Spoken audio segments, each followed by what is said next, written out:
Hello friends, नमस्कार। स्वागत है आप सभी का हमारी YouTube channel DYS maths classes में। तो आज की क्लास में हम क्लास 10th का एक चैप्टर है जिसका नाम है वृत्तों से संबंधित क्षेत्रफल, यानी कि area related to the circles. तो इस चैप्टर को आज हम लोग पढ़ेंगे और देखते हैं कितने क्लासेज में ये ख़त्म होता है। तो सबसे पहले हम लोग इंट्रोडक्शन, इस चैप्टर से रिलेटेड जो इंट्रोडक्शन पार्ट है उसको पढ़ेंगे। उसके बाद इनके एक्सरसाइज के क्वेश्चन को हम लोग लगाने की कोशिश करते हैं। तो सबसे पहले इस चैप्टर में हम लोगों को पढ़ना है वृत्त की परिभाषा क्या है, यानी कि definition of the circles, centre क्या होता है, रेडियस क्या होती है यानी कि त्रिज्या क्या होती है, और उसके बाद हम लोग पढ़ेंगे जीवा के बारे में। फिर हम लोग डिस्कस करेंगे जो सीकेंट होता है जिसको हम लोग छेदक रेखा बोलते हैं वो क्या होता है, डायमीटर क्या होता है, त्रिज्यखंड क्या होता है, वृत्तखंड क्या होता है, यानी कि हमारा जो सेक्टर होता है, जो सेगमेंट होता है, इन सब चीज़ों के बारे में हम लोग डिस्कस करने वाले हैं। तो सबसे पहले हम आप सभी को यहाँ पे बता देते हैं, लिख देते हैं कि हम लोग सबसे पहले इस टॉपिक में सबसे पहले पढ़ेंगे क्या। तो सबसे पहले जो हम इसमें पढ़ने वाले हैं वो हम लोग पढ़ेंगे वृत्त की परिभाषा। क्या पढ़ेंगे? वृत्त की परिभाषा को हम लोग यहाँ पे डिस्कस करेंगे, यानी कि डेफिनीशन ऑफ द सर्किल। क्या पढ़ेंगे? डेफिनीशन ऑफ सर्किल पढ़ेंगे। दूसरा हम लोग पढ़ेंगे सेंटर क्या होता है, इसके बारे में डिस्कस करेंगे, centre of the circle,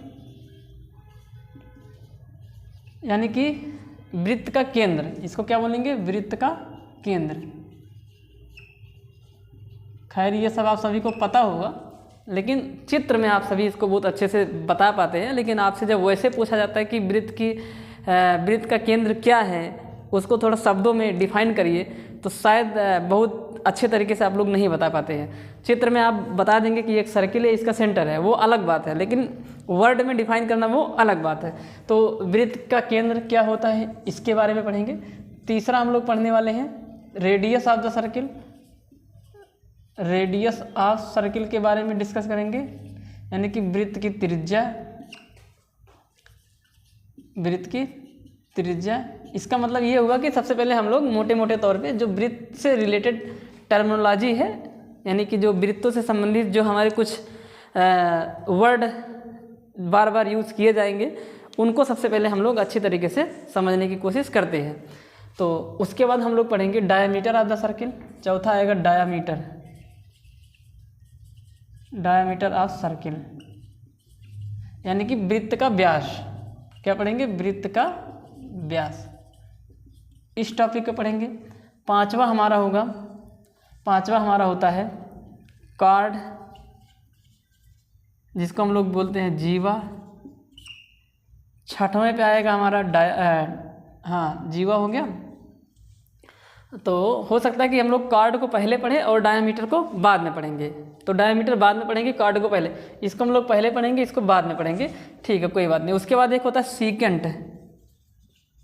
secant को हम लोग बोलते हैं छेदक रेखा। क्या बोलेंगे? छेदक रेखा। और उसके बाद हम लोग पढ़ेंगे 6 नंबर पे हम लोग पढ़ने वाले हैं, पढ़ेंगे हम लोग लघु वृत्तखंड, या ऐसे पढ़ लेंगे हम लोग वृत्तखंड और त्रिज्यखंड। तो सबसे पहले पढ़ेंगे त्रिज्यखंड। त्रिज्यखंड इसको बोलते हैं हम लोग सेक्टर। क्या बोलते हैं इसको? सेक्टर। ये 2 टाइप का होता है, एक होगा माइनर सेक्टर, जिसको हम लोग बोलते हैं लघु वृत्तखंड। लघु वृत्तखंड। और दूसरा हमारा होता है मेजर सेक्टर, और इन्हीं से संबंधित हम लोग को एरिया भी निकालना है। इसको बोलते हैं दीर्घ वृत्तखंड। दीर्घ वृत्तखंड। और 6वें नंबर पे हम लोग को पढ़ना है, 6वां हो गया। 7वें नंबर पे हम लोग पढ़ेंगे 7वें नंबर पे पढ़ेंगे हम लोग त्रिज्यखंड के बाद पढ़ेंगे वृत्तखंड। क्या पढ़ेंगे? वृत्तखंड, जिसको हम लोग बोलते हैं सेगमेंट। क्या बोलेंगे इसको? सेगमेंट। ये भी कितने प्रकार का होता है? 2 प्रकार का होता है। ये भी क्या होगा? 2 टाइप का होता है। तो वृत्तखंड भी कितने टाइप का होगा? 2 टाइप का होगा। एक होगा माइनर सेगमेंट, एक होगा major segment. Minor segment, minor की हिंदी वहाँ पे लिख दिया लघु और सेगमेंट का मतलब होगा वृत्तखंड। तो माइनर सेगमेंट यानी कि लघु वृत्तखंड, लघु वृत्तखंड, और दूसरा हम लोग पढ़ेंगे इसमें मेजर सेगमेंट, जिसको हम लोग बोलते हैं दीर्घ वृत्तखंड। क्या पढ़ेंगे? दीर्घ वृत्तखंड। तो इस तरीके से, और इससे संबंधित इसके जो एरिया निकालने के फार्मूले हैं, माइनर सेगमेंट, मेजर सेगमेंट, उसके बाद इन सब सारी चीज़ों को पढ़ेंगे। यानी कि एरिया, यहाँ पे हम लोग पढ़ेंगे एरिया, इन सब का एरिया क्या पढ़ेंगे। उसके बाद हम लोग 7वां पढ़ने वाले हैं। 7वां ये हो गया, वो 7वां था, ये 8वां है मेरे ख्याल से। हाँ, ये 8वां है। तो क्या पढ़ेंगे? Area of major and, area of major and minor segment, minor sector, area of major and minor sector and minor segment. क्या क्या पढ़ेंगे? Area of minor sector and major sector and major sector, यानी कि लघु वृत्तखंड, sorry लघु त्रिज्यखंड और दीर्घ त्रिज्यखंड का क्षेत्रफल। उसके बाद फिर हम लोग पढ़ेंगे 9वें नंबर पे IX पे हम लोग पढ़ेंगे area of minor and major, area of minor and major segment के बारे में हम लोग यहाँ पे डिस्कस करने वाले हैं। उसके बाद इसी में एक छोटा सा और टॉपिक आएगा, एरिया ऑफ ट्रायंगल को कैसे हम लोग निकालते हैं। एरिया ऑफ ट्रायंगल ट्रिग्नोमेट्री की हेल्प से हम लोग यहाँ पे उसको देखेंगे। तो इतने टॉपिक के बारे में हम लोग यहाँ पे डिस्कस करने वाले हैं। सबसे पहले वृत्त की डेफिनेशन, सर्किल की डेफिनेशन क्या है, इसके बारे में पढ़ेंगे। तो उसके बाद ऐसे सीरियल वाइज हम सारी चीज़ों को पढ़ते हुए चले जाएंगे।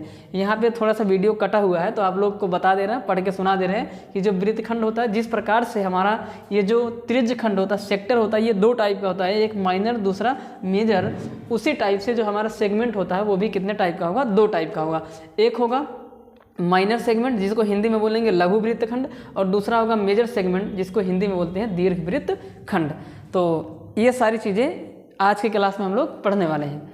तो अगर ये सारी चीज़ें आपको थोड़ा अच्छे ढंग से आएंगी, चित्र में है क्या ये तो आपको आ ही जाएगा।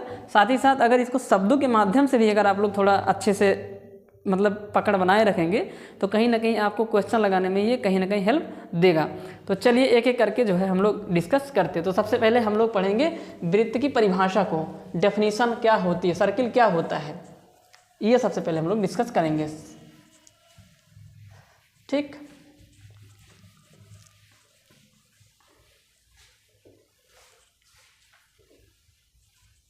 तो सर्किल आप शुरू से लगभग पिछले कुछ क्लासेस से पढ़ते चले आ रहे हैं। तो डेफिनेशन क्या सर्किल की? तो सर्किल क्या होता है? ये कलेक्शन होता है पॉइंटों का। सबसे पहली बात, कलेक्शन होता है, समूह होता है, यानी कि सर्किल में कई सारे पॉइंट होते, बिंदु होते हैं, कई सारे बिंदुओं को मिलाकर एक वृत्त बनता है।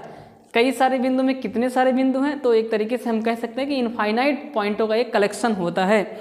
पर वो जो इनफाइनाइट पॉइंट होते हैं वो उनमें कुछ रिलेशन होता है।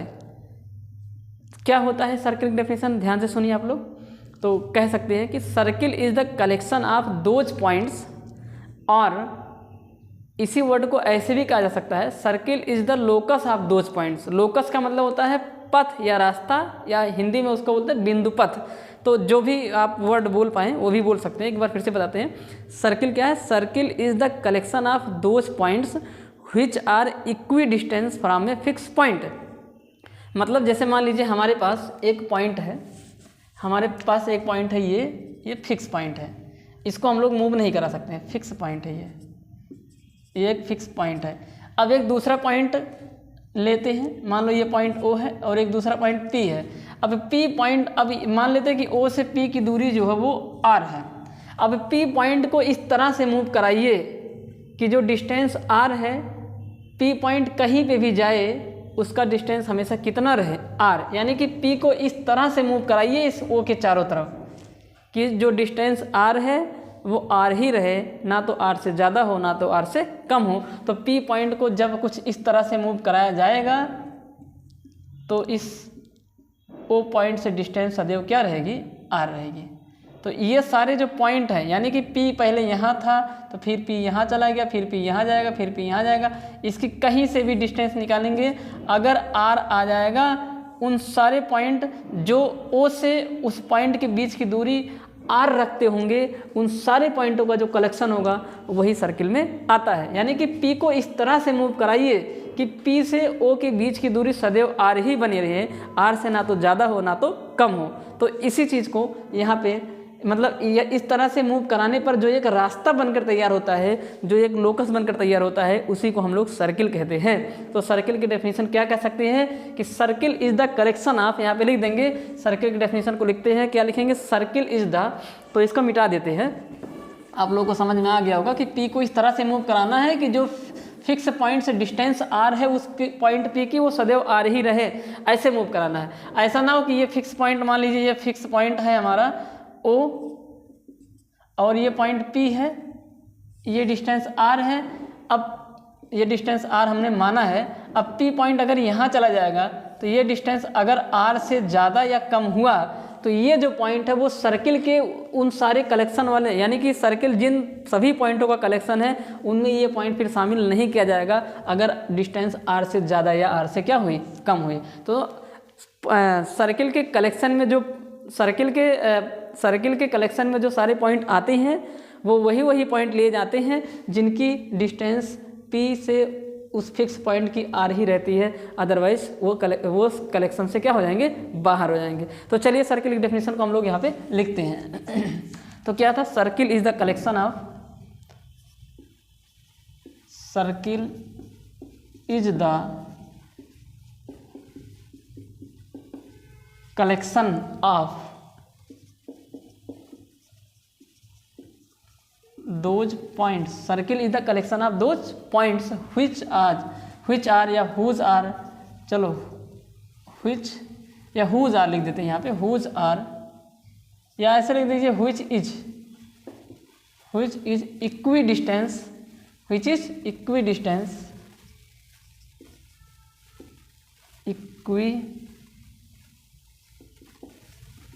स्पेलिंग मिस्टेक हो सकती है, equi distance from a fix point. Circle is the collection of those points which is equi distance, equi या शायद ये आई नहीं रहेगा, चलिए अपना मिला लीजिएगा, स्पेलिंग मिस्टेक हो सकती है क्योंकि इंग्लिश के टीचर तो हम हैं नहीं। Equi distance from a fix point, from a fix point. तो क्या है, circle is the collection of those points which is equi distance from a fix point, यानी कि वृत्त उन सभी बिंदुओं का एक संग्रह होता है। हिंदी में भी लिख देते हैं यहाँ पे, वृत्त उन सभी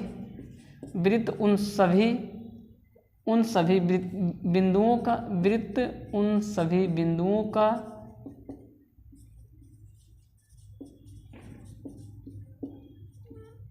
एक संग्रह होता है, जिन सभी बिंदुओं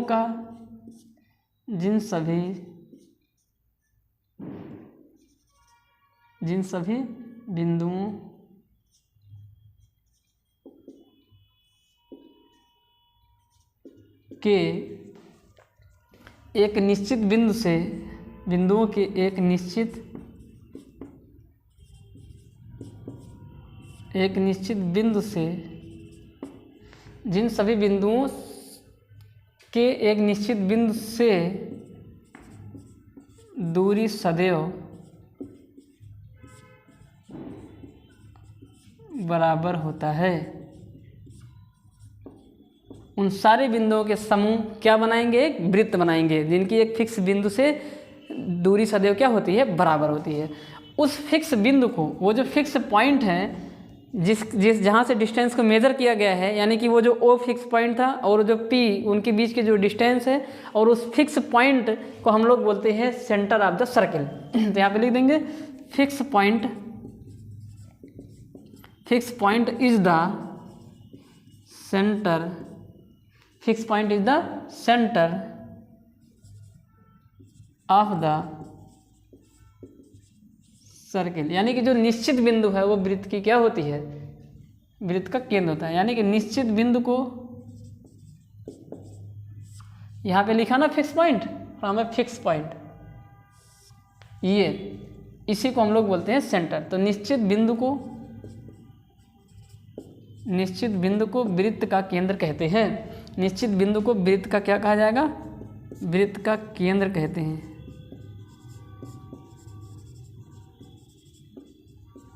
तो जैसे मान लीजिए ये कोई सर्किल है, ये क्या है, एक सर्किल है और ये फिक्स पॉइंट है। अब ये सब पॉइंट हैं, ये भी पॉइंट है, ये भी पॉइंट है, ये भी पॉइंट है, ये भी पॉइंट है, ये सारे के सारे पॉइंट है, ये सब पॉइंट है। बस ये पॉइंट इतने करीब हैं, इतने ज़्यादा करीब हैं कि ये जुड़ चुके हैं और ये एकदम ऐसे दिखाई दे रहे हैं, जैसे लग रहा है कि ये पॉइंट है ही नहीं है। लेकिन ये सारे के सारे, ये जो सर्किल का आउटर पार्ट है, ये किससे मिलकर बना हुआ है, ये पॉइंटों से मिलकर बना हुआ है। ये पॉइंट एकदम सटे हुए है, इस तरीके से ये ऐसे दिखाई देगी। तो ये सब एक पॉइंट है, ये सब के सब क्या है, एक पॉइंट इतने सटे हुए है कि सब के सब पॉइंट है। तो ये जो फिक्स पॉइंट है जिसको हम लोग ओ से यहाँ पे दिखाए हैं, इस फिक्स पॉइंट को हम लोग सेंटर ऑफ द सर्किल बोलते हैं। तो यही है क्या, सेंटर। ये क्या है, सेंटर ऑफ द सर्किल। तो ये है डेफिनेशन, ये है वृत्त की परिभाषा। तो कलेक्शन होता है उन सभी बिंदुओं का कलेक्शन होता है जिनकी एक फिक्स पॉइंट से डिस्टेंस सदैव बराबर होती है। तो आप इधर कहीं से भी मेजर कर लीजिए, मान लीजिए ये पॉइंट P है, यहाँ से डिस्टेंस जो है वही डिस्टेंस यहाँ से भी होगी। अगर ये R है तो ये भी R होगी, ये भी R होगी, ये भी क्या होगी, R। यानी कि इस सर्किल को बनाने में जितने पॉइंट यूज़ किए गए हैं, सबकी इस फिक्स पॉइंट O से जो डिस्टेंस है वो सदैव R ही है, और दूसरा ना तो R से कम है ना तो R से ज़्यादा है। तो ये पॉइंट यहाँ आए, कहीं पे भी आता है ये पॉइंट भी, सदैव दूरी कितनी रहती है, तो सदैव दूरी क्या रहेगी, R ही रहने वाली है, और कुछ रहने वाली नहीं है। तो जो फिक्स पॉइंट है वो सेंटर ऑफ द सर्किल कहलाता है, वृत्त का केंद्र कहलाता है। तो उम्मीद करता हूँ ये वृत्त की परिभाषा आपको समझ में आई होगी। अब हम लोग बात करते हैं दूसरे वाले टॉपिक की, जिसका नाम है रेडियस ऑफ द सर्किल। तो हम लोग रेडियस ऑफ द सर्किल पे डिस्कस करने वाले हैं। तो देखिए रेडियस ऑफ द सर्किल क्या है, तो वृत्त की त्रिज्या। तो दूसरा वाला टॉपिक हम लोग बात करेंगे। तो फिक्स पॉइंट को हम लोग, तो आपने देखा कि ये जो सर्किल है वो तमाम सारे पॉइंटों से बना हुआ है। तो जैसे ये क्या है, ये एक पॉइंट है, ये क्या है, एक पॉइंट है, ये भी क्या है, एक पॉइंट है, ये भी क्या है, एक पॉइंट है, ये सब के सब एक पॉइंट है, और ये भी एक पॉइंट है, लेकिन ये फिक्स पॉइंट है जिसको हम लोग सेंटर कहते हैं। तो ठीक है, तो अब ध्यान से देखिए, तो याद रखे ना, ये सब पॉइंट यानी कि आउटर पार्ट जो दिख रहे हैं वो पॉइंटों से मिलकर बने हुए हैं। तो ध्यान से देखिए, अब हम लोग दूसरा वाला टॉपिक पढ़ने वाले हैं जिसका नाम है रेडियस ऑफ द सर्किल। क्या पढ़ेंगे हम लोग, रेडियस ऑफ द सर्किल। तो दूसरा टॉपिक जिसका नाम है radius of the circle, radius of the circle.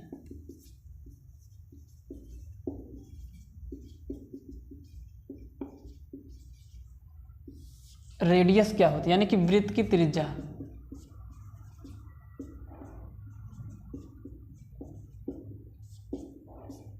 क्या है वृत्त की त्रिज्या, ध्यान से सुनो। तो आपने देखा कि एक फिक्स पॉइंट है, ये मान लीजिए एक सर्किल है। अब ये कोई पॉइंट है, ये भी क्या कोई पॉइंट है, ये सब पॉइंट ही है, ये भी क्या कोई पॉइंट है, ये भी क्या कोई पॉइंट है। ये फिक्स पॉइंट है, ये कैसा पॉइंट है, फिक्स है। इसको किससे दिखाते हैं, O से। तो वृत्त की त्रिज्या क्या होती है कि वृत्त के केंद्र से, फिक्स पॉइंट का भी हमने थोड़ी देर पहले नाम बताया, क्या है, केंद्र है। तो वृत्त के केंद्र से वृत्त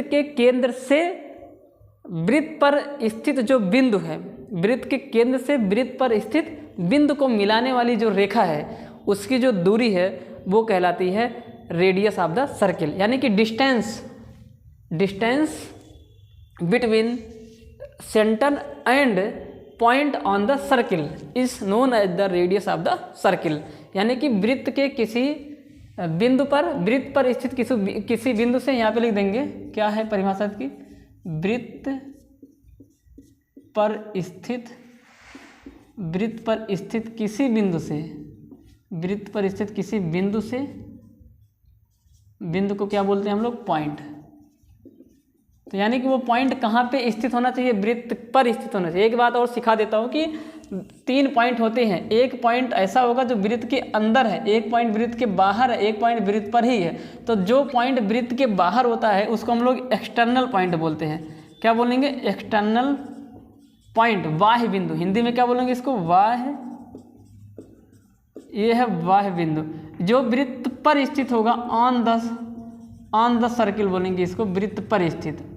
तो क्या बोलेंगे इसको? वृत्त पर स्थित। और जो वृत्त के अंदर होगा उसको हम लोग बोलते हैं इंटरनल पॉइंट। इंटरनल पॉइंट यानी कि आंतरिक बिंदु। तो कोई भी पॉइंट जो वृत्त पर स्थित है हम उसकी बात कर रहे हैं। तो वृत्त पर स्थित किसी बिंदु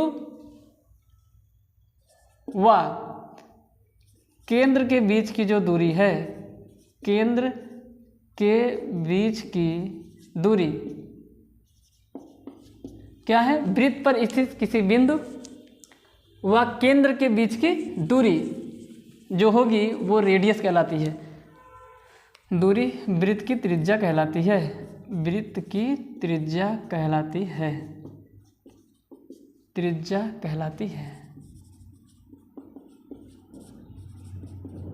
क्या हो जाएगा? यानी कि distance between centre and point that is located on the circle.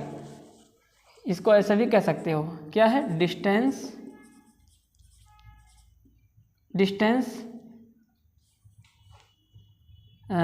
From the centre, distance ऐसा लिख देंगे, distance between centre and point on circle is the radius of the circle. यानी कि अब मान लीजिए ये वृत्त पर स्थित कोई बिंदु है जो कि ए है। इस वृत्त पर स्थित बिंदु और इस सेंटर के बीच की जो दूरी है इसको हम लोग रेडियस कहते हैं।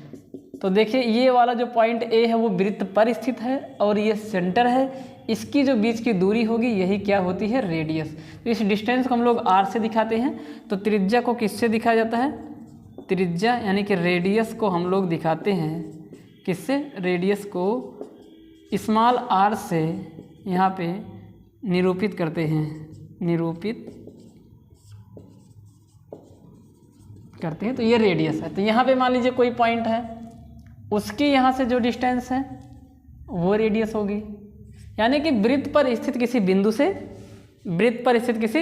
से सेंटर के बीच की जो दूरी है उसी को हम लोग रेडियस कहते हैं। यानी कि सेंटर और वृत्त पर स्थित जो बिंदु है उसके बीच की दूरी रेडियस कहलाती है। तो यहाँ से भी देख लीजिए, मान लीजिए ये पॉइंट सेंटर पर ही है, तो ये पॉइंट सर्किल पर है, ये पॉइंट सी है और ये सेंटर है। इनके बीच की जो दूरी होगी वो रेडियस होगी और रेडियस आर से दिखाया जाता है। तो ये तमाम सारी है, ये वृत्त की क्या है? त्रिज्या है। तो this is the radius of the circle. तो रेडियस हमने पढ़ लिया। अब हम लोग पढ़ेंगे कॉर्ड। क्या पढ़ेंगे हम लोग? तीसरा पॉइंट पढ़ने वाले हैं, कॉर्ड। तो वृत्त की ये है, त्रिज्या की ये है परिभाषा। वैसे चित्र में आप लोग जान जाते हैं कि त्रिज्या क्या है। तो सेंटर से इस वृत्त पर स्थित किसी बिंदु को जोड़ने वाली जो लाइन है उसकी जो लेंथ है वो वृत्त की त्रिज्या कहलाती है। ठीक है, तो इसको नोट कर लीजिएगा आप लोग। अब हम लोग बढ़ते हैं अपने तीसरे वाले टॉपिक जिसका नाम है कॉर्ड। क्या नाम है? कॉर्ड।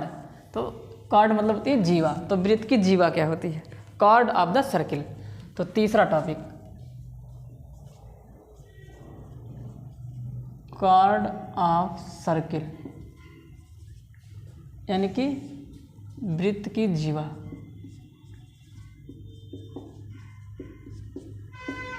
वृत्त की जीवा क्या होती है? ध्यान से सुनो। तो वृत्त पर स्थित, पहले तो एक सर्किल बना ही लेते हैं। एक सर्किल है, अब ये फिक्स पॉइंट है ओ, जिसको हम लोग सेंटर ऑफ द सर्किल बोलते हैं। तो कॉर्ड क्या है? वृत्त पर 2 पॉइंट ले लेते हैं। एक पॉइंट ये है, मान लो ये पॉइंट P1 है और दूसरा पॉइंट ये है P2 है। तो वृत्त पर स्थित 2 पॉइंट को जो जोड़ने वाली रेखा है, रेखाखंड है, रेखा नहीं है, रेखाखंड। तो line segment joining 2 points on the circle is the chord of the circle. यानी कि वृत्त पर स्थित 2 बिंदुओं को जोड़ने वाले रेखाखंड जो होते हैं उनको हम लोग वृत्त की जीवा कहते हैं, कॉर्ड ऑफ द सर्किल कहते हैं। तो ये है सर्किल पर 2 पॉइंट, एक P1 है दूसरा P2 है। अगर इस लाइन सेगमेंट को हम लोग कनेक्ट कर दें, जोड़ दें, तो ये जो P1 P2 आया हुआ है, या इसका नाम रख देते हैं, चलो ये A नाम है और ये जो नाम B है, तो ये AB जो है, AB को हम लोग बोलते हैं कॉर्ड। AB को क्या बोलेंगे? कॉर्ड, यानी कि जीवा बोलते हैं। तो जीवा क्या है? वृत्त पर स्थित 2 बिंदुओं को मिलाने वाली रेखाखंड वृत्त की जीवा कहलाती है। Line segment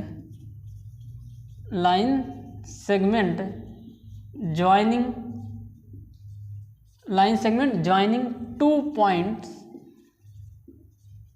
line segment joining 2 points on the circle, in the circle, out the circle नहीं, on the circle, is chord of the circle.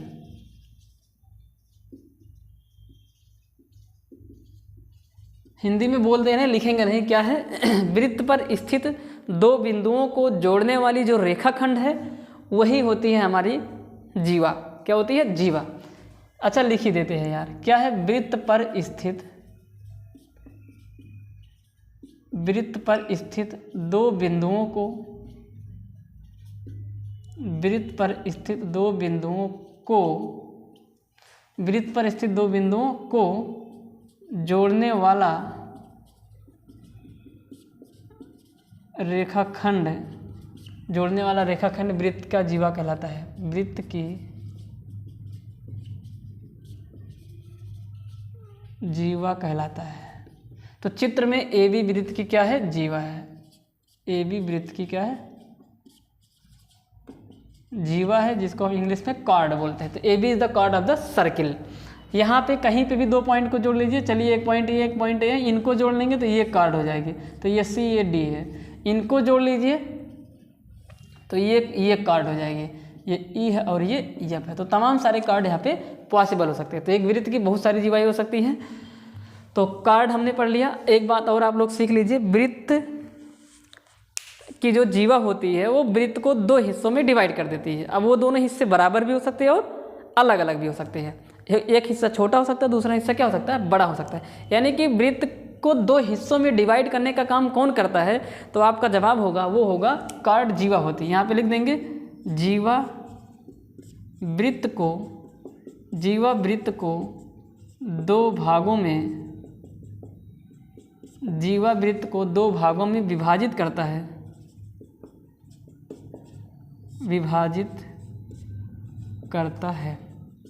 जीवा वृत्त को 2 भागों में विभाजित करता है। दोनों भाग बराबर भी हो सकते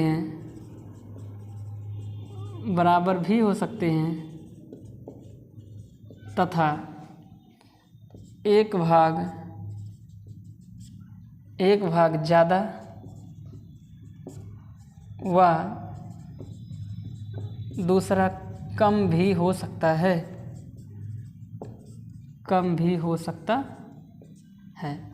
तो एक भाग ज़्यादा, दूसरा भाग कम भी हो सकता है, बराबर भी हो सकता है। लेकिन वृत्त को 2 भागों में विभाजित कौन करता है? तो आपका जवाब होगा कॉर्ड, जीवा क्या करती है? वृत्त को 2 भागों में विभाजित करती है। अब एक तीसरा टर्म आता है जिसको हम लोग बोलते हैं डायामीटर। तो यहाँ पे लिख देते हैं डायामीटर को हिंदी में बोलते हैं व्यास। तो अगला चौथा वाला हम लोग पढ़ेंगे डायामीटर, जिसको हम लोग व्यास कहते हैं। क्या कहते हैं? व्यास। तो व्यास क्या होता है? तो व्यास कुछ नहीं, व्यास एक जीवा है। व्यास का एक जीवा है। तो एक ऐसी जीवा, एक ऐसी कॉर्ड जो सर्किल के सेंटर से होती हुई जाती है। अब कार्ड आप जानते ही हैं क्या है? कार्ड क्या है? सर्किल पर स्थित 2 पॉइंटों को जोड़ने वाला एक लाइन सेगमेंट, एक रेखाखंड कार्ड कहलाता है। तो सेंटर से होकर जाने वाला एक ऐसा कार्ड जो सेंटर से होकर जाता है वो क्या कहलाता है? तो यहाँ पे लिख देंगे। तो मान लीजिए एक पॉइंट ये है, दूसरा पॉइंट ये है, ये पॉइंट A है, ये पॉइंट B है। इनको जोड़ दीजिए। आप देख लीजिए आपने क्या किया, आपने 2 ऐसे पॉइंटों को कनेक्ट किया, 2 ऐसे पॉइंटों को ज्वाइन किया जो कि सर्किल पर स्थित है। तो वृत्त पर स्थित दो बिंदुओं को जोड़ने वाली जो लाइन सेगमेंट होती है, जो रेखाखंड होती है, वो वृत्त की जीवा होती है। ये आपने अभी थोड़ी देर पहले ही देखा। तो अभी भी ये जीवा, तो कॉर्ड क्या है, एक जीवा ही है। पर एक ऐसी जीवा, एक ऐसी कॉर्ड जो सेंटर से होकर गुजरती है, उस जीवा को हम लोग वृत्त का व्यास कहते हैं। तो व्यास क्या है, एक जीवा ही है, बस उसमें खूबी क्या है, खासियत क्या है कि वो सेंटर से होकर जाती है, और जो जीवा सेंटर से होकर जाती है वो वृत्त को दो इक्वल पार्ट में डिवाइड करती है। ये बात आप लोग याद रखे रहिएगा। तो आपसे पूछा जाएगा वह कौन सी कॉर्ड है, वो कौन सी जीवा है जो सर्किल को टू इक्वल पार्ट में डिवाइड कर देती है, तो आपका जवाब होगा वो डायामीटर है। तो डायामीटर क्या है, कॉर्ड है, जीवा है। कैसी जीवा है, जो सेंटर से होकर जाती है, क्या करती है, सर्किल को टू इक्वल पार्ट में डिवाइड करती है, और ईच पार्ट को हम लोग सेमी सर्किल के नाम से जानते हैं, यानी कि अर्धवृत्त के नाम से जानते हैं। तो वृत्त को दो बराबर भागों में डिवाइड करने का काम कौन करता है, तो एक ऐसी जीवा करती है जिसका नाम है व्यास। क्या नाम है, व्यास। तो सबसे पहले इसकी डेफिनेशन को लिखते हैं, क्या है, तो यहाँ पे लिख देंगे एक ऐसी जीवा, एक ऐसी जीवा यानी कि कॉर्ड है, एक ऐसा कॉर्ड, एक ऐसी जीवा जो वृत्त के केंद्र से होकर जाती है, से होकर गुजरती है। तो एक ऐसी जीवा जो वृत्त के केंद्र से होकर गुजरती है उसे हम लोग बोलते हैं व्यास, उसे व्यास कहा जाता है। उस जीवा को व्यास कहा जाता है। तो क्या है, एक फिर से एक बार इस वर्ड को बोलेंगे, तो व्यास को हम लोग डायामीटर बोलते हैं। तो diameter is a also chord. तो यहाँ पे लिख देंगे व्यास मतलब diameter is also a chord, यानी कि जो व्यास होती है वो एक जीवा ही होती है। आपको ये बात समझनी है, व्यास क्या होती है, एक जीवा होती है और कुछ नहीं होता है। ठीक, तो उम्मीद करता हूँ कि आपको समझ में आ गया होगा। तो diameter is also a chord, व्यास एक जीवा ही होती है। यहाँ पे लिख देंगे व्यास एक जीवा ही होती है। फिर क्या करती है व्यास, डायामीटर, और क्या करता है, जो डायामीटर होता है वो सर्किल को, यानी कि व्यास, डायामीटर मतलब व्यास, सर्किल को दो बराबर भागों में, टू इक्वल पार्ट में डिवाइड करता है, दो बराबर भागों में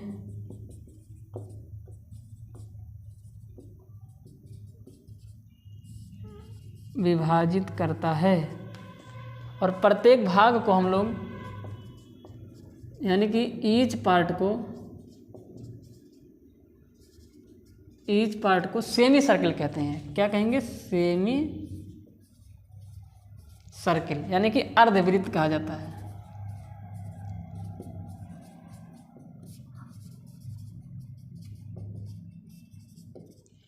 ठीक, तो सेमी सर्किल कहा जाता है। चित्र में ए बी जो है वो डायामीटर, यही है डायामीटर। ए क्या है, व्यास है, डायामीटर है। अब डायामीटर है, सेंटर से होके गया है, तो ध्यान से देखिए आप लोग यहाँ पे। तो अभी आपने थोड़ी देर पहले पढ़ा है कि सेंटर से सर्किल पर स्थित किसी पॉइंट को जोड़ने वाली जो लाइन सेगमेंट है वो रेडियस होती है, यानी कि यहाँ से यहाँ तक की डिस्टेंस को रेडियस कहेंगे। इसी प्रकार से यहाँ तक की डिस्टेंस को रेडियस कहेंगे। तो इसका मतलब डायामीटर में दो रेडियस पाया जाता है। तो diameter equal to radius plus radius, it means diameter व्यास equal to 2 radius plus radius equal to 2 into radius, यानी कि रेडियस कितनी बार जोड़ा गया, 2 बार। तो इन सारी चीज़ों को हम यहाँ पे आप लोग नोट कर लीजिए, इसको हम लोग मिटाने वाले हैं। ठीक, उसके बाद और भी थोड़ा डायामीटर के बारे में लिखते हैं।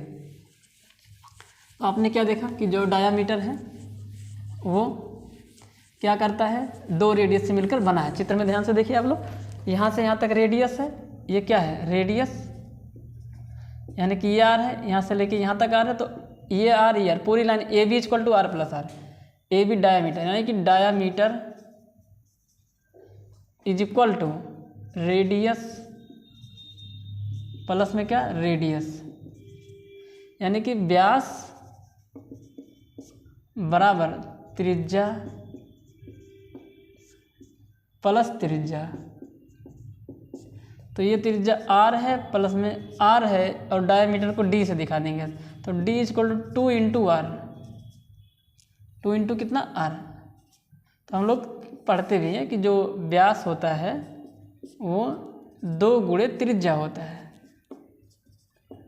और जो त्रिज्या होगी तो यहाँ से 2 को हटा दीजिए तो व्यास बटे कितना हो जाएगा 2, यानी कि radius is equal to radius is equal to diameter upon में कितना 2। तो ये बात याद रखे रहना। ठीक, इसको हिंदी में लिख दिया यहाँ पे, ये इंग्लिश में हो गया। व्यास को डायामीटर के द्वारा हम लोग दिखाते हैं। तो ये है कुछ डायामीटर के बारे में आपने देखा। तो diameter is also A card, बस इतना ही जानना है और कुछ नहीं इसमें जानना है। तो ये है 2 इंटू रेडियस, इट मीन्स 2 गुणे त्रिज्या। व्यास को हिंदी इंग्लिश में बोलते हैं डायामीटर, और त्रिज्या को इंग्लिश में बोला जाता है radius. It means diameter is equal to 2 into radius. तो उम्मीद करता हूँ कि आप लोगों को ये समझ में आ रहा होगा। अगर वीडियो आप लोगों को समझ में आता है, मतलब वीडियो आपको अच्छा लग रहा हो, समझ में सारी चीज़ें आ रही हैं, तो वीडियो अपने दोस्तों में ज़रूर शेयर करिएगा। ठीक, और चैनल को ज़रूर सब्सक्राइब कर लीजिएगा। तो उसके बाद अब हम लोग बढ़ते हैं। डायामीटर हो गया और व्यास हो गया, मतलब त्रिज्या हो गई। उसके बाद हम लोग पढ़ते हैं सीकेंट के बारे में। छेदक रेखा क्या होती है? छेदक रेखा है ये, और जो कार्ड होती है वो लाइन सेगमेंट है। ये बात याद रखें, दोनों में अंतर है। तो लाइन सेगमेंट क्या होता है? लाइन का एक पार्ट होता है जिसके दोनों एंड फिक्स होते हैं, इनिशियल और फाइनल।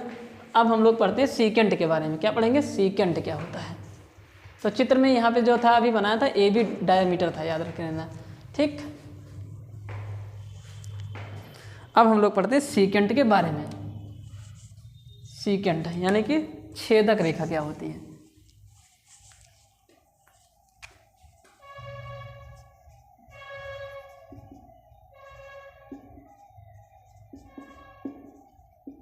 छेदक रेखा क्या होता है, ध्यान से सुनो। तो ये कोई सर्किल है, अब ये सेंटर हो गया। तो एक देखो, छेदक रेखा ये लाइन है, तो एक ऐसी लाइन जो सेंटर सर्किल पर स्थित 2 पॉइंटों को काटते हुए निकल जाती है, बाहर निकल जाती है। जैसे कि ये है, ये मान लीजिए ए है, ये मान लीजिए बी है। तो एक ऐसी लाइन है, ये लाइन सेगमेंट नहीं है, ये लाइन है, तो ये बाहर निकल जाएगी। तो इसको हम लोग बोलते हैं छेदक रेखा। तो ये है सीकेंट, ये सीकेंट है। तो ये एक लाइन होती है, और जो कार्ड होता है वो लाइन सेगमेंट होती है। लाइन की प्रॉपर्टी क्या है?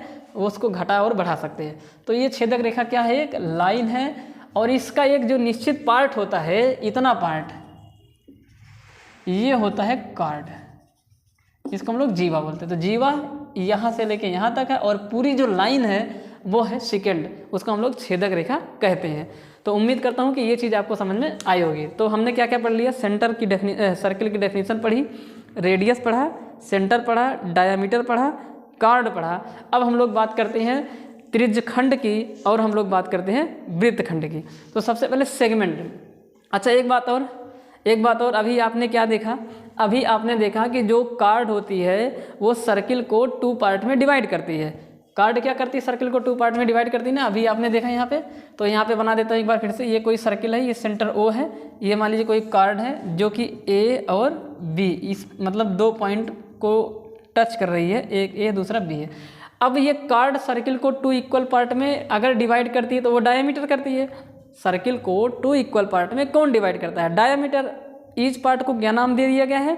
तो ईच पार्ट को नाम दिया गया है सेमी सर्किल। लेकिन अगर इक्वल पार्ट में डिवाइड नहीं करती है तो क्या नाम दिया जाता है? तो अगर हाँ, तो ये वाला जो पार्ट है, छोटे वाले पार्ट को हम लोग बोलते हैं माइनर सेगमेंट, और बड़े वाले पार्ट को हम लोग बोलते हैं मेजर सेगमेंट। एक चीज़ यहाँ पे छूट रहा है जिसको हम लोग आर्क बोलते हैं। तो आर्क को जो है हम लोग यहाँ पे डिस्कस कर लेते हैं। खैर, अभी जो पढ़ रहे हैं उसको ध्यान से देखिए। तो जीवा वृत्त को 2 भागों में डिवाइड करते हैं। बड़े वाले भाग को हम लोग मेजर सेगमेंट यानी कि दीर्घ वृत्तखंड कहते हैं, और छोटे वाले भाग को हम लोग माइनर सेगमेंट यानी कि लघु वृत्तखंड कहते हैं। तो ये लघु वृत्तखंड है। ये क्या है? लघु वृत्तखंड यानी कि माइनर, इसको बोलेंगे माइनर सेगमेंट। और इसको हम लोग बोलते हैं मेजर सेगमेंट। ये जो बड़ा वाला पार्ट है इसको हम लोग बोलेंगे मेजर सेगमेंट। ध्यान से देखिए, इसको बोलते हैं दीर्घ वृत्तखंड। यानी कि ये जो शेडेड पार्ट है इसके ऊपर का जो हिस्सा है इसको हम लोग दीर्घ वृत्तखंड कहेंगे, यानी कि मेजर सेगमेंट कहते हैं। तो जीवा ही है दो वृत्तों को जो दो भागों में डिवाइड करता है। एक ऐसी जीवा जो दो इक्वल पार्ट में डिवाइड करता है, तो उसमें मेजर माइनर का कोई शब्द ही नहीं आएगा। जब इक्वल हो जाएंगे तो फिर किसको मेजर कहे किसको माइनर कहे, इसलिए उसको सेमी सर्किल के नाम से कहा जाता है। तो ठीक है, ये एक बात हो गई। उसके बाद जो है हम लोग पढ़ते हैं आर्क के बारे में। आर्क क्या होती है? आर्क को बोलते हैं चाप। क्या बोलते हैं? चाप। तो ये देखिए आर्क है, ये सर्किल है, ये सेंटर है, ठीक है। तो ध्यान से सुनना, आर्क उसे कहते हैं सर्किल पर स्थित दो पॉइंट कि ये जो मतलब इस तरीके से जो डिस्टेंस होती है इसको हम लोग आर्क बोलते हैं। ये हमारा होता है आर्क। जैसे मान लो ये ए पॉइंट है, ये बी पॉइंट है, तो यहाँ से यहाँ तक की जो डिस्टेंस है, यानी कि जो हमारा टोटल लेंथ, सर्किल की टोटल लेंथ किसके बराबर होती है? Total length of the circle उसके सरकमफेरेंस के बराबर होती है। तो सरकमफेरेंस का एक छोटा सा जो पार्ट होता है उसको हम लोग आर्क बोलते हैं। क्या बोलेंगे? सरकमफेरेंस का एक छोटा सा पार्ट, सरकमफेरेंस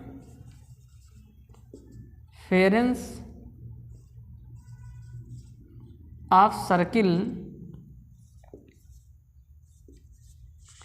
यानी कि वृत्त की जो परिधि होती है उसका जो छोटा सा पार्ट होगा, यानी कि part of circumference of circle, part of circumference of circle is arc. यानी कि जो वृत्त की परिधि होती है, परिधि का छोटा भाग, परिधि का छोटा भाग क्या कहलाता है? चाप कहलाता है। तो ये देखिए, ये है हमारा आर्क। ये क्या हमारा आर्क है, ठीक। और परिधि कौन होगा? पूरा होगा। तो भाई ये वाली जो चीज़ है ये पूरे वाले से छोटा ही है ना, और ये भी पूरे वाले से छोटा है। जो ऊपर बच गया ये ध्यान से देखिए, टोटल जो लेंथ है सर्किल की, तो सर्किल की जो टोटल लेंथ अगर आपसे पूछी जाए total length of the circle, तो आप बताएंगे 2πr, जिसको सरकमफेरेंस भी कहा जाता है, परिधि कहा जाता है। तो परिधि का जो छोटा वाला टुकड़ा होगा, परिधि मतलब पूरा, अब पूरे से ये दोनों पार्ट छोटे हैं, ये पार्ट भी पूरे से छोटा है, ऊपर वाला पार्ट भी पूरे से क्या है? छोटा है। तो यानी कि जो सरकमफेरेंस का कोई पार्ट होता है, सरकमफेरेंस का कोई भी जो पार्ट होगा, यहाँ पे छोटा वर्ड मिटा ही देते हैं। परिधि का भाग, परिधि का कोई भाग, यानी कि सरकमफेरेंस, पार्ट ऑफ सरकमफेरेंस को आर्क कहा जाता है। तो छोटे भाग को हम लोग बोलेंगे माइनर आर्क, और बड़े वाले पार्ट को हम लोग बोलेंगे मेजर आर्क। तो ये वाला है मेजर आर्क, ये क्या है? Major arc. हिंदी में बोलेंगे इसको दीर्घ चाप, और ये हमारा है माइनर आर्क, इसका बोलते हैं लघु चाप। क्या बोलेंगे? लघु चाप। तो ये है चाप। तो चाप क्या होता है? अगर आपसे पूछा जाए चाप क्या है, तो आप बता सकते हैं कि सर्किल में जो टोटल लेंथ होती है उसका एक जो हिस्सा होता है, मतलब पूरा हिस्सा ना लेके कुछ हिस्सा अगर लिया जाए तो वो आर्क कहलाता है। एक बात और, टोटल लेंथ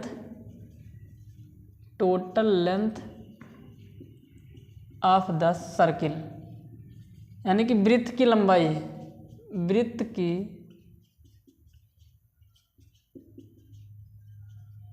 की कुल लंबाई को हम लोग बोलते हैं सरकमफेरेंस के बराबर होती है। यहाँ पे लिख देंगे सरकमफेरेंस के क्या होगी? बराबर,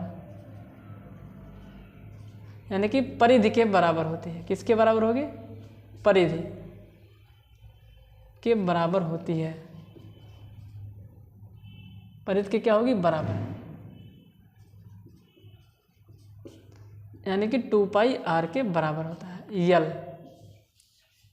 ठीक। तो आपने आर्क देखा भी थोड़ी देर पहले, यहाँ पे भी दिखा देते हैं। यहाँ से लेके यहाँ तक जो डिस्टेंस है इसको हम लोग आर्क बोलते हैं, तो ये हमारा आर्क है। अब मान लीजिए इस आर्क का नाम अगर हमें लिखना हो तो आर्क का नाम ऐसे दिखाते हैं। चाप को कैसे दिखाएंगे, आर्क को कैसे दिखाएंगे, मान लीजिए इस आर्क का नाम ए बी है तो ए बी लिखेंगे और यहाँ पे ऐसे घुमा देंगे, हल्का सा वो रहता है, टर्न रहता है, तो ऐसे घुमा के आता है, सर्किल के टाइप में हल्का सा बनाते हैं, तो आर्क को ऐसे दिखाते हैं। तो ये वाला जो है वो माइनर आर्क है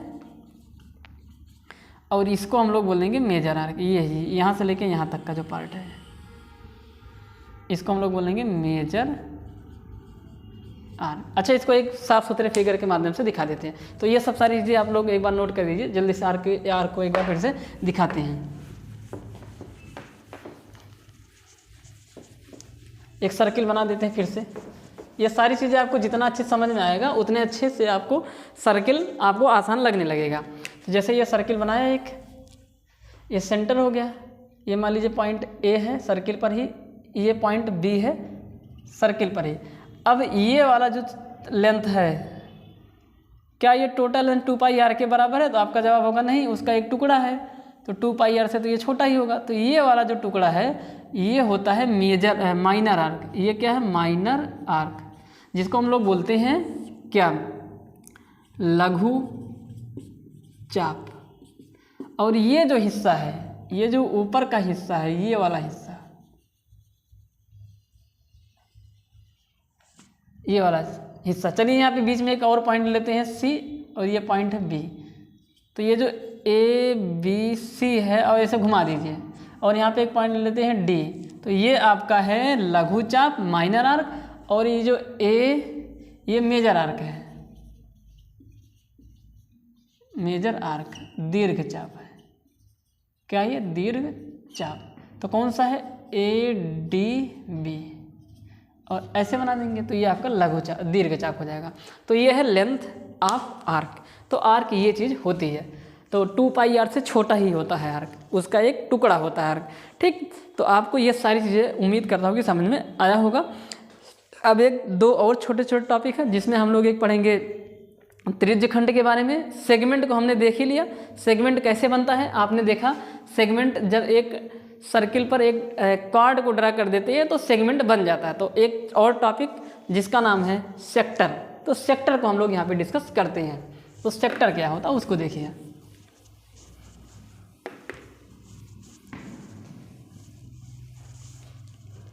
सेक्टर को हिंदी में बोलते हैं त्रिज्य खंड।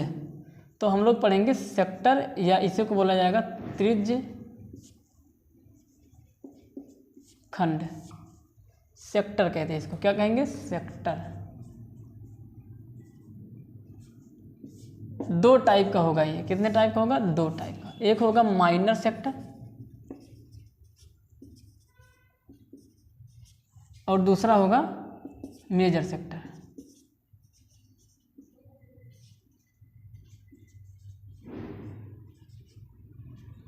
यानी कि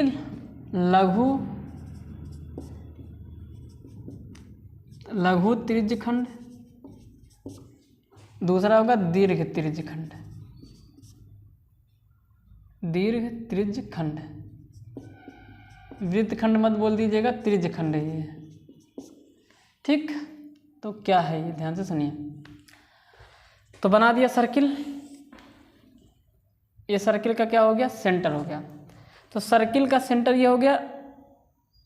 अब यहाँ पे मान लीजिए एक पॉइंट ए है इस सर्किल पर स्थित, दूसरा पॉइंट बी है इस सर्किल पर स्थित। ये सेंटर ओ है, यहाँ से यहाँ तक की दूरी को हम लोग रेडियस बोलते हैं। ये भी क्या है बोलो? रेडियस है। तो ओ ए और ओ बी क्या है? त्रिज्या है। तो O A is equal to O B, वृत्त की क्या है? त्रिज्याएं हैं, रेडियस है, वृत्त की त्रिज्याएं हैं, यानी कि रेडियाई हैं, त्रिज्याएं हैं। क्या है? त्रिज्याएं, वृत्त की त्रिज्याएं हैं, रेडियस है इनकी। अब ये क्या है? आपने अभी थोड़ी देर पहले देखा था, ये क्या है? आर्क है, ये आर्क है। तो आर्क और त्रिज्याओं के बीच के क्षेत्र को क्या बोलेंगे? आर्क और त्रिज्याओं के बीच के क्षेत्र को हम लोग बोलते हैं, यानी कि region between radii and arc is the sector of the circle. अगर वो छोटा है तो माइनर सेक्टर, अगर वो बड़ा वाला पार्ट है तो मेजर सेक्टर। यानी कि अगर छोटे आर्क से बना है तो माइनर सेक्टर, और अगर बड़े आर्क से बना है तो वो मेजर सेक्टर। यानी कि चाप की लंबाई अगर कम वाला यूज हुआ है तब तो वो लघु वृत्तखंड हो जाएगा। अगर चाप की लंबाई बड़ा वाला यूज हुआ है, यानी कि दीर्घ चाप यूज हुआ है, दीर्घ यानी कि मेजर आर्क अगर यूज हुआ है तो वो हो जाएगा हमारा मेजर सेक्टर। अगर माइनर आर्क से बना है तो वो हो जाएगा माइनर सेक्टर। तो आप ध्यान से देखिए, ये वाला आर्क छोटा है और ये वाला आर्क क्या है, बड़ा है। तो इस आर्क के माध्यम से जो सेक्टर बनेगा रेडियस और आर्क के बीच के, सबसे पहले तो यहाँ के लिख देंगे क्या, रेडियस, रेडियस नहीं रेडियाई, रेडियाई व स्पेलिंग मिस्टेक हो सकता है, बता दे रहे हैं। रेडियाई का मतलब होता है त्रिज्या। रेडियाई क्या है, रेडियस का प्लूरल फॉर्म है, त्रिज्या का जो प्लूरल फॉर्म है बहुवचन है, यानी कि जब दो त्रिज्या हो जाएंगे उसको रेडियाई बोलेंगे। तो स्पेलिंग मिस्टेक हो सकती है, स्पेलिंग आप लोग थोड़ा ध्यान दे दीजिएगा। REDDI होता है कि REDI क्या होता है यार, स्पेलिंग ही नहीं आ रहा है, शायद डबल आई होता है। देखिएगा आप लोग, इसका मतलब होता है त्रिज्याएं, यानी कि डबल रेडियस आएगा। तो रेडियाई व आर्क के बीच का क्षेत्र, क्षेत्र मतलब रीजन, बीच का क्षेत्र वृत्तखंड कहलाता है, वृत्तखंड कहलाता है। तो यहाँ पे देखिए ये रेडियस है दोनों और ये आर्क है, ये देखिए चाप है, आर्क है, छोटा वाला यूज हुआ है। तो ये वाला जो पार्ट है हमारा,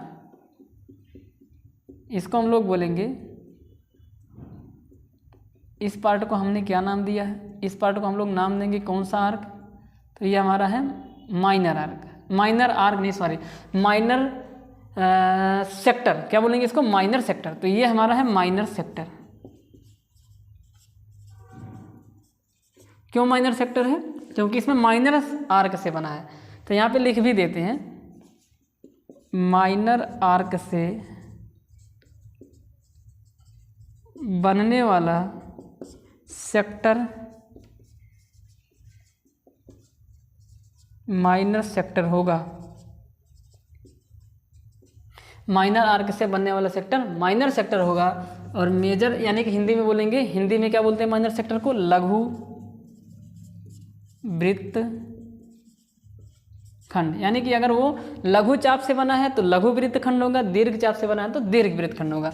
और मेजर सेक्टर से बनने वाला मेजर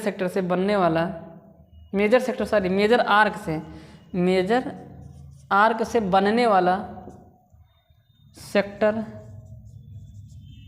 बनने वाला सेक्टर मेजर सेक्टर कहलाता है। मेजर सेक्टर को हिंदी में क्या बोलेंगे, दीर्घ वृत्त खंड कहलाता है। तो चित्र में ये वाला जो पार्ट है, ये सादा वाला पार्ट है, ये सब देखिए, ये पार्ट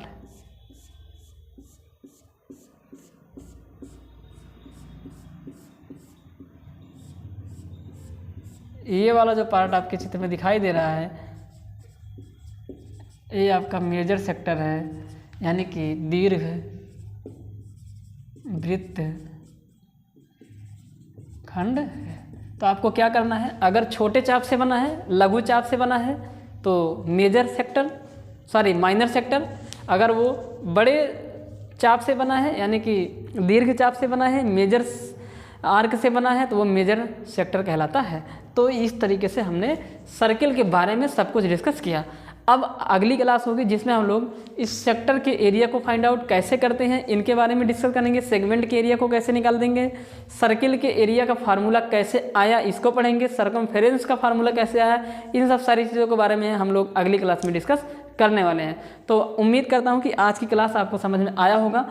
आपकी आज की क्लास बेहद ही इंपॉर्टेंट है सर्किल चैप्टर पढ़ने के लिए। तो अगर वीडियो आपको पसंद आए, हमारा पढ़ाया हुआ आपको समझ में आ रहा हो तो अपने दोस्तों में हमारे वीडियो को शेयर करें, हमारे चैनल को सब्सक्राइब करें। तो आज के लिए बस इतना ही, मिलते हैं अपने नेक्स्ट वीडियो में, तब तक के लिए बाय बाय।